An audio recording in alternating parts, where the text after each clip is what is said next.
கடவுளின் அருளால் தமிழ் பேசும் அனைத்து நல்ல உள்ளங்களுக்கும் வணக்கம். வாழ்க வளமுடன். இப்போ வந்திருக்கக்கூடிய குரு பெயர்ச்சி 12 ஆண்டுகளுக்கு பிறகு மேஷ ராசியில இருந்து ரிஷப ராசிக்கு மாறி இருக்கிறாரு. இதன் காரணமா நமக்கு எந்தெந்த மாதிரியான அற்புதமான பலன்கள் நிகழப்போகுது அப்படிங்கிறத நம்ம சேனல்ல ஆல்ரெடி பதிவு பண்ணியிருக்கோம். பார்த்துருந்தீங்க அப்படின்னாக்க நன்றிங்க. பார்க்காத அன்பர்களாக இருந்தீங்கன்னாக்க சேனலில் வீடியோஸ் இருக்குது, நிச்சயமாக பார்த்து இந்த குரு பயிற்சி உங்களுக்கு இந்த மாதிரியான அற்புதமான பலன்களை கொடுத்துருக்குங்கிறத தெரிஞ்சுக்கோங்க. சரிங்க, அது ஒரு பக்கம் இருக்கட்டும்.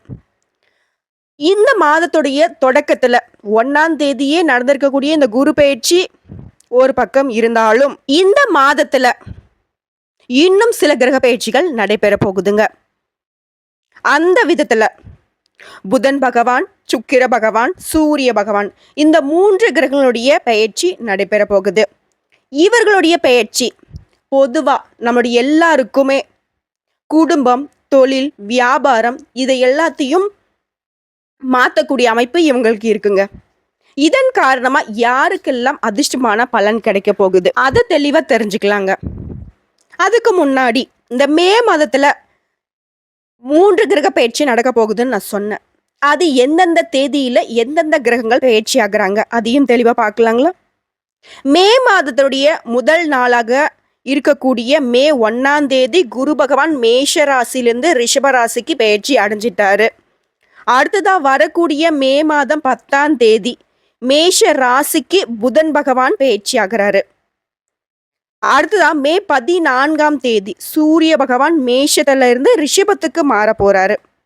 இவரை தொடர்ந்து மே 19ஆம் தேதி ரிஷபத்திற்கு சுக்கிர பகவான் பயிற்சியாகி, அவர் ஆல்ரெடி பார்த்தீங்கன்னாக்கா சுக்கிர பகவான் தான் ரிஷப ராசிக்கு அதிபதி இல்லையா? ஸோ அவர் பார்த்தீங்கன்னாக்கா அவருடைய இடத்துக்கு அதிபதியாக சஞ்சரிக்க இருக்காருங்க. இவரை தொடர்ந்து மே மாதத்தினுடைய இறுதி நாளாக இருக்கக்கூடிய மே 31ஆம் தேதி புதன் பகவான், புத்திக்கு அதிபதியாக விளங்கக்கூடிய புதன் பகவான் ரிஷபத்துக்கு பயிற்சியாகிறாரு. இந்த கிரகங்களுடைய பயிற்சினால எந்தெந்த ராசிக்கு அதிர்ஷ்டம் ஜொலிக்கும் அப்படிங்கிறத தெளிவா பார்க்கலாம். அந்த வகையில் மனசுல எப்பவுமே ஒரு துணிவோடையும் எதையுமே செஞ்சு முடிக்க முடியும் ஆற்றலும் அதிகம் பெற்ற மகர ராசி அன்பர்களே, எப்பவுமே கையில் 10 பைசா இல்லாமல் இருக்கட்டும், எவ்வளோ பெரிய கோடீஸ்வரனாக இருந்தாலும் சரி, அவங்கக்கிட்ட கண்ணை பார்த்து தைரியமாக பேசக்கூடியவங்க நீங்கள் தான். பணம் இருந்தால் என்ன, அவங்க பாக்கெட்டோடு இருக்கட்டும், அதுக்காண்டி கூழ கும்பிடலாம் போட முடியாது அப்படின்னு தன்னுடைய உழைப்பை மட்டுமே நம்பி வாழக்கூடிய மகர ராசிக்காரர்களுக்கு இந்த மாதம் எப்படி இருக்கு? வாழ்க்கையே வரமா சாபமானு கூட சில சமயங்களில் நீங்கள் யோசிச்சிருப்பீங்க. ஆனாலும் தோல்விகள் வந்தால் மற்றவங்கிட்ட ஒத்துக்கிட்டு அழுகக்கூடிய பழக்கமோ புலம்பக்கூடிய பழக்கமோ உங்களுக்கு எப்பவுமே கிடையாது. ஸோ அந்த வகையில் ஒவ்வொரு நாளையும் பல போராட்டங்களுக்கு அப்புறமா கடந்து வந்துக்கிட்டு இருக்கீங்க. ஒரு நாள் நமக்கும் எல்லாமே நல்லதாகவே நடக்குன்ற நம்பிக்கையில் தானே வாழ்ந்துட்டுருக்கீங்க. அந்த நம்பிக்கைக்கு இன்னும் தெம்பூட்டக்கூடிய விதத்தில் தான் இந்த மே மாதம் வந்திருக்குங்க. அது என்ன தெளிவாக பார்க்கலாங்க. அதுக்கு முன்னாடி நம்ம சேனலில் பார்க்கக்கூடிய மகர ராசி அன்பர்கள் நீங்களாக இருந்தீங்கன்னாக்க இந்த வீடியோ பதிவை பார்க்கக்கூடிய இந்த தருணத்தில் சொல்லுங்கள், ஓம் சிவபெருமானே போற்றி போற்றின்னு. ஏன் சொல்கிறேன் அப்படிங்கிறத பின்னாடி நான் சொல்கிறேங்க. முடிஞ்சதுன்னா கமெண்ட் பாக்ஸ்லேயும் பதிவிடுங்க. நிறைய விஷயங்களை நாம் இந்த வீடியோ பதிவில் பார்க்க போகிறோம். ஒவ்வொரு நாளும் வாழ்க்கையில் ரொம்ப முக்கியமான நாட்கள் தான். அந்த வகையில் நீங்கள் அதிகமாக உழைக்கக்கூடியவங்க. ஆனால் இந்த உழைப்பின் காரணமாக உங்களுக்கு வாழ்க்கையில் முன்னேற்றம் இருக்குமா அப்படின்னா அது கேள்விக்குறிதான். ஏன்னா ஸ்மார்ட் ஒர்க்குக்கும் கடின உழைப்புக்கும் வித்தியாசம் இருக்கு இல்லையா? நீங்கள் ரொம்ப கடினமாக உழைக்கிறீங்க, இதனால் முயற்சி அப்படிங்கிறது பார்த்தீங்கன்னாக்கா ரொம்ப தூரமாக இருக்குது, வெற்றியை ரொம்ப தூரமாக வச்சுருக்கு. ஸோ அதை ஸ்மார்ட்டாகவும் ஒர்க் பண்ண கொஞ்சம் கற்றுக்கோங்க. இந்த மாதத்தை பொறுத்த வரைக்கும் வீண் கவலைகள்லாம் மனசில் வந்து போகுங்க. அதவே நினச்சிக்கிட்டும் சில சமயங்களில் வருத்தப்படுவீங்க. ஏன் கவலையாக இருக்குங்கிறத உங்களுக்கே புரியாது. ஓகேங்களா? அந்த மாதிரி சமயங்களில் கோயிலுக்கு போகிறது, பிடிச்ச பாடல்களை கேட்குறது, இந்த மாதிரி விஷயங்களில் மனசை ஈடுபடுத்திக்கோங்க. நினைச்ச காரியத்தை எல்லாம் இந்த மாதங்களில் செய்து முடிப்பீங்க, அதுவும் வேகமாக. மற்றவங்களுடைய சவால்களை சர்வ சாதாரணமாக வெற்றி கொள்வீங்க. பண வரத்தும் இந்த மாதத்தை பொறுத்த வரைக்கும் ரொம்பவே திருப்திகரமாக இருக்கும். அதே நேரத்தில் எதிர்பாராத செலவுகள் வரத்துக்கும் வாய்ப்பு இருக்குது. வரவு தான் நல்லா கை நிறைய வந்துருச்சு அப்படின்னு செலவுகள் செஞ்சிட்டிங்க அப்படின்னா சில இடங்களில் கைகளை பிசைஞ்சிக்கிட்டு நிற்கக்கூடிய ஒரு வாய்ப்பும் இருக்குது. ஸோ அதனால் வரக்கூடிய வரவை செலவுக்கு தகுந்த மாதிரி கையிருப்பில் வச்சுக்கோங்க. மேலும் உங்களுடைய உடைமைகளில் கவனமாக பார்த்துக்கோங்க. வெளியூர் பயணங்கள் மேற்கொள்ளும் பொழுது சிலருக்கு பொருள் இழப்பு ஏற்படுறதுக்கும் வாய்ப்பு இருக்குது. அடுத்த சொந்த தொழில் செய்யக்கூடிய மகர ராசி அன்பர்களுக்கு வியாபாரத்தில் உங்களுடைய பண தேவைகளை சரி கட்ட நண்பர்கள் மூலம் உதவி கிடைக்குங்க. தொழிலையும் நல்ல முன்னேற்றம் காண்பீங்க.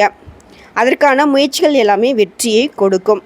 உத்தியோக பணிகளில் இருக்கக்கூடிய மகர ராசி அன்பர்களை பொறுத்த வரைக்கும் அலுவலகம் தொடர்பான வேலைகளில் சிலருக்கு அலைச்சல்கள் இருக்கும். உங்களுடைய வேலைகளையே செய்து முடிக்க சக ஊழியர்கள் முட்டுக்கட்டையாக நிற்பாங்க. அதை தாண்டி சமாளித்து வெற்றி காண்பீங்க. அடுத்ததான் நீங்கள் செய்த வேலைகளுக்கும் நல்ல பலன்களை எதிர்பார்க்கலாம். இதை தாண்டி குடும்பத்தை பொறுத்த வரைக்கும் வீண் பிரச்சனைகள் தலை தூக்கும். இருந்தாலும் அந்த பிரச்சனைகளை எல்லாத்தையும் ரொம்பவே சாமர்த்தியமாக சாதுரியமாக சமாளிச்சிருவீங்க. அந்த கணவன் மனைவிக்கிடையே இருந்து வந்த பழைய விஷயங்களை எல்லாம் பேசாமல் இருக்கிறது ரொம்பவே நல்லது. அதை நீ பண்ண, இதை நீ பண்ண, அதை நீ செஞ்ச, உங்கள் வீட்டாளுங்க அப்படி இப்படி அப்படின்னு சொல்லிட்டு முடிஞ்சு போன விஷயத்தை பேசி வீண் விவாதங்கள் வேண்டாம். ஓகேங்களா? முடிஞ்சு போன விஷயங்கள் முடிஞ்சதாகவே இருக்கட்டும். கணவன் மனைவி உறவுக்குள்ள முடிஞ்சு போன விஷயத்த பேசிட்டீங்க அப்படின்னா உங்களுக்குள்ள ஒற்றுமை இல்லாமல் போகும். ஸோ இந்த விஷயத்தை விட்டுட்டீங்க அப்படின்னாக்க ஒற்றுமை பலப்படும், அந்யோன்யம் அதிகரிக்கும். புரியுதுங்களா? அடுத்த உடல் ஆரோக்கியத்தில் கவனம் தேவைங்க. அடுத்ததா குழந்தைகளை பொறுத்த வரைக்கும் அவர்களுடைய செயல்பாடுகள் உங்களுக்கு மகிழ்ச்சியை உண்டாக்கும். பெண்களாக இருந்தீங்க அப்படின்னாக்க உங்களுக்கு பண வரத்து திருப்திகரமாக இருக்கும். நகை நட்டு வாங்கிறதுக்கான யோகமான அமைப்பும் இருக்குது. உங்களுக்கும் அதே தான் சொல்கிறோம். பயணங்களின் போது உங்களுடைய பொருட்கள் மீது கவனம் தேவை.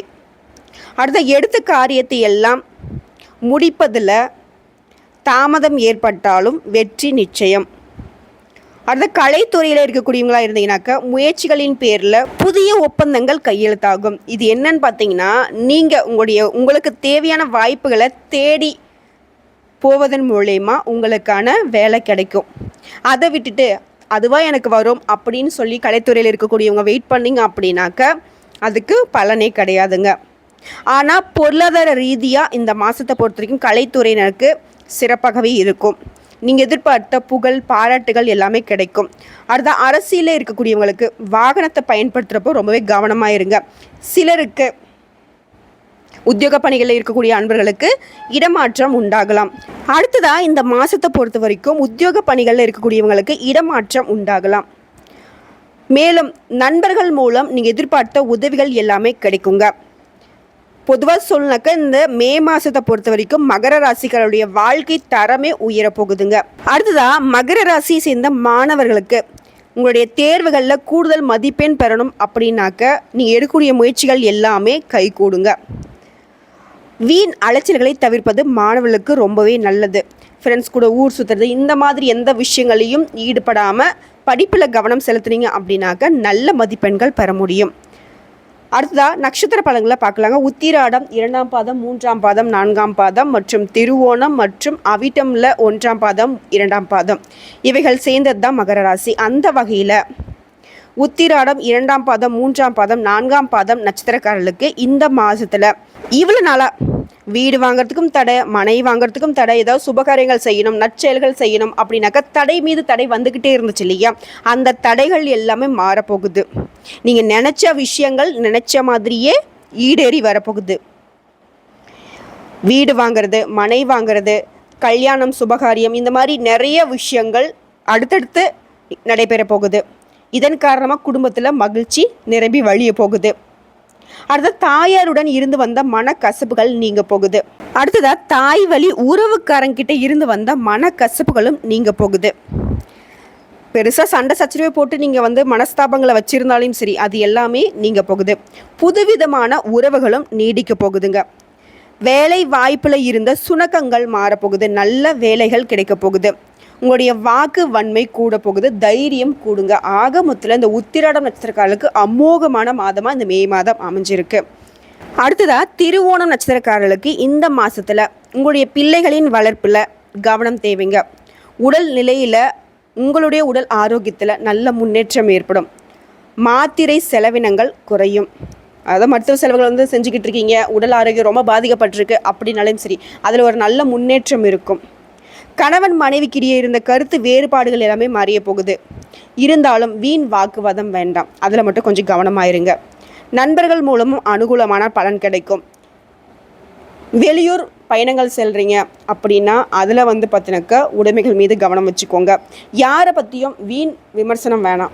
மற்றவங்களுடைய விஷயத்தில் நீங்கள் தலையிடாதீங்க. மற்றவர்களும் உங்களுடைய விஷயங்களில் பர்சனல் விஷயமாகட்டும், குடும்ப விஷயமா இருக்கட்டும், தலையிடாமல் பார்த்துக்கொள்வது சிறப்பு.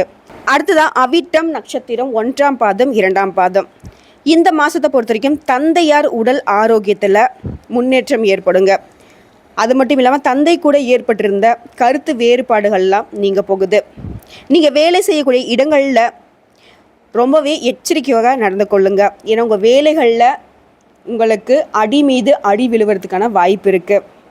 என்ன மேடம் சொல்கிறீங்க, எனக்கு புரியல அப்படின்னா, வேலை செய்யக்கூடிய இடங்களில் சக ஊழியர்களால், உங்களுடைய மேல் அதிகாரிகளால் உங்களுடைய வேலைக்கே வேட்டு வர்றதுக்கான வாய்ப்பு இருக்குது. மேலும் பண விஷயத்தை பொறுத்த வரைக்கும் இந்த நட்சத்திரக்காரர்கள் ரொம்பவே கவனமாக இருக்கணும். ஏதாவது சொந்தமாக தொழில் செய்கிறீங்க அப்படின்னாக்கா முதலீடுகள் செய்கிறதில்ல ரொம்பவே யோசித்து முதலீடு செய்யுங்க. அடுத்த தூங்க போகிறதுக்கு முன்னாடி குலதெய்வத்தை வணங்கி விட்டு தூங்க போகிறது ரொம்பவே நல்லது. தேவையற்ற மனக்குழப்பங்கள் நீங்கும். தேவையில்லாத கற்பனையும் வளர்த்துக்காதீங்க.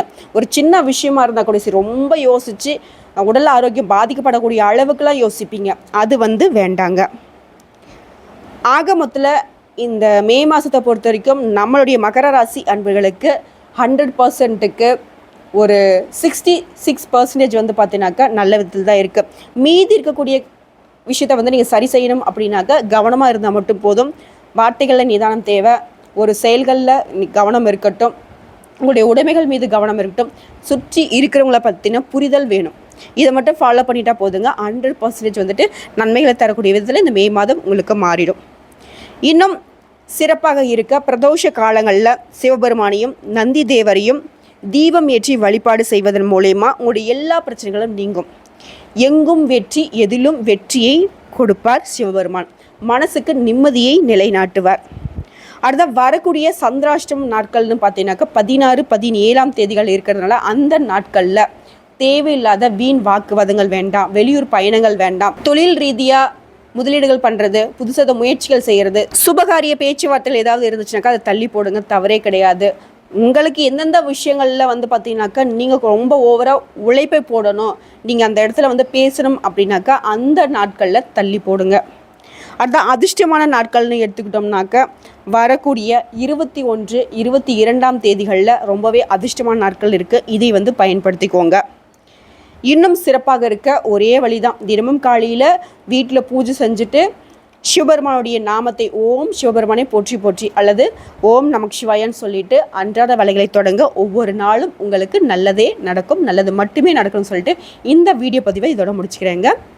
இந்த வீடியோ பதிவு உங்களுக்கு பிடிச்சதுனாக்கா நம்ம வீடியோக்கு லைக் பண்ணுங்கள், நம்ம சேனலை சப்ஸ்கிரைப் பண்ணுங்கள். மேலும் பிடிச்சதுனாக்கா உங்கள் ஃப்ரெண்ட்ஸ் அண்ட் ஃபேமிலிக்கு ஷேர் பண்ணுங்கள்.